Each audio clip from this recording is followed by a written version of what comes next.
Assalamualaikum warahmatullahi wabarakatuh. Perkenalkan, nama saya Rify Safwan Wirdian dari kelas Ilmu Komunikasi 4 dengan NIM 418231144. Jadi di sini saya akan menjelaskan tentang tema makalah yang saya buat dengan kelompok saya tentang strategi komunikasi pembangunan melalui siaran digital. Pembangunan nasional merupakan proses yang membutuhkan keterlibatan seluruh elemen masyarakat. Untuk mencapai tujuan tersebut, diperlukan strategi komunikasi yang efektif agar pesan-pesan pembangunan dapat dipahami, diterima, dan diimplementasikan oleh masyarakat. Disinilah media massa, khususnya pada televisi. Perkembangan teknologi digital yang pesat membawa perubahan besar dalam lanskap penyiaran televisi. Kehadiran televisi digital, media streaming, dan integrasi dengan platform daring menuntut adanya penyesuaian strategi komunikasi pembangunan. Strategi komunikasi pembangunan harus mampu memanfaatkan keunggulan teknologi digital seperti aktivitas, personalisasi konten, dan distribusi multiplatform agar pesan pembangunan tetap relevan dan efektif. Oke, selanjutnya ada apa sih komunikasi pembangunan itu? Komunikasi pembangunan merupakan proses penyampaian pesan yang bertujuan untuk mendorong perubahan sosial yang positif pada masyarakat, baik dalam aspek ekonomi, sosial, budaya, maupun politik. Teori ini menekankan pentingnya komunikasi sebagai media informasi, penyuluhan, dan partisipasi masyarakat dalam pembangunan. Selanjutnya ada strategi komunikasi dalam siaran televisi. Menurut Cangara tahun 2002, strategi komunikasi meliputi perencanaan pesan, pemilihan media, segmentasi audiens, serta evaluasi. Dalam konteks pembangunan, strategi komunikasi melalui televisi harus mampu mengemas informasi pembangunan secara menarik dan juga sudah dipahami oleh berbagai kalangan. Televisi sebagai media visual audio memiliki keunggulan dalam menjangkau masyarakat luas secara cepat dan efektif. Selanjutnya, televisi di era digital dan difusi inovasi. Era digital telah membawa perubahan signifikan dalam cara televisi beroperasi dan dikonsumsi. Konvergensi media memungkinkan siaran televisi diakses tidak hanya melalui layar tradisional, tetapi juga melalui platform seperti YouTube, Instagram, dan layanan streaming. Menurut Jenkins tahun 2006, dalam konteks ini, teori difusi inovasi dari Rogers menjelaskan bagaimana media termasuk televisi digital berperan dalam menyebarluaskan ide-ide pembangunan. Penyiaran digital memungkinkan interaktivitas dan jangkauan yang lebih luas dalam menyampaikan pesan pembangunan secara inovatif dan partisipatif.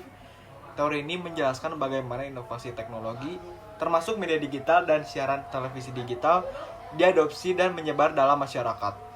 Baik, selanjutnya ke pembahasan media televisi sebagai sarana komunikasi pembangunan. Televisi merupakan salah satu media massa yang memiliki karakteristik unik, yaitu menggabungkan unsur visual dan audio secara selimutan, sehingga mampu menarik perhatian dan memberikan pengalaman komunikasi yang lebih kuat dibandingkan media cetak atau radio. Sebagai media yang bersifat satu arah namun menjangkau audiens secara luas dan beragam, televisi memiliki potensi besar dalam menyampaikan pesan-pesan pembangunan kepada masyarakat. Karakteristik unik pada televisi sebagai media komunikasi pembangunan mencakup daya jangkau yang luas, kemampuan menyajikan informasi secara tepat, dan kekuatan dalam menyampaikan pesan secara emosional melalui gambar yang bergerak dan bersuara. Televisi mampu menjangkau berbagai lapisan masyarakat, termasuk yang memiliki tingkat literasi rendah, karena pesan-pesannya dapat disampaikan secara visual dan mudah dipahami. Oke, selanjutnya ada faktor pendukung dan penghambat. Dalam pelaksanaan strategi komunikasi pembangunan melalui televisi di era digital, terdapat berbagai faktor pendukung dan penghambat yang dapat mempengaruhi efektivitas penyampaian pesan pembangunan kepada masyarakat. Faktor-faktor ini datang dari aspek teknologi, sosial, ekonomi, dan juga kebijakan.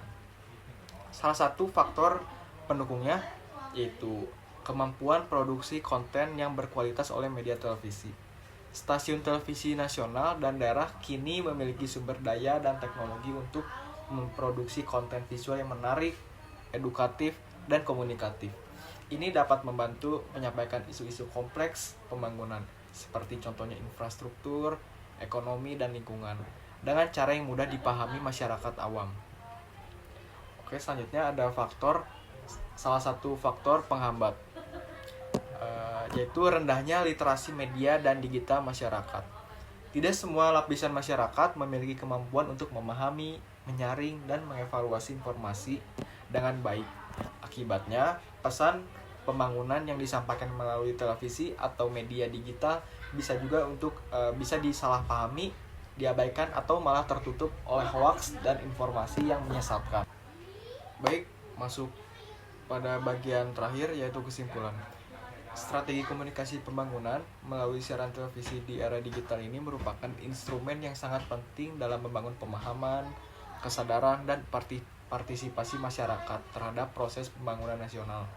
Jika dijalankan secara terencana, kolaboratif, dan berbasis teknologi, strategi ini dapat menjadi fondasi yang sangat kuat untuk mewujudkan pembangunan yang lebih terbuka, responsif, dan berkelanjutan. Oleh karena itu, dengan demikian, televisi di era digital tetap memiliki posisi strategis sebagai media pembangunan yang efektif dan relevan sepanjang ia mampu bertransformasi mengikuti kebutuhan zaman dan masyarakatnya. Sekian dari presentasi singkat ini. Mohon maaf apabila ada kesalahan kata dari saya atau ucapannya terlalu cepat. Mohon maaf Bapak. Billahi taufiq wa hidayah. Wassalamualaikum warahmatullahi wabarakatuh.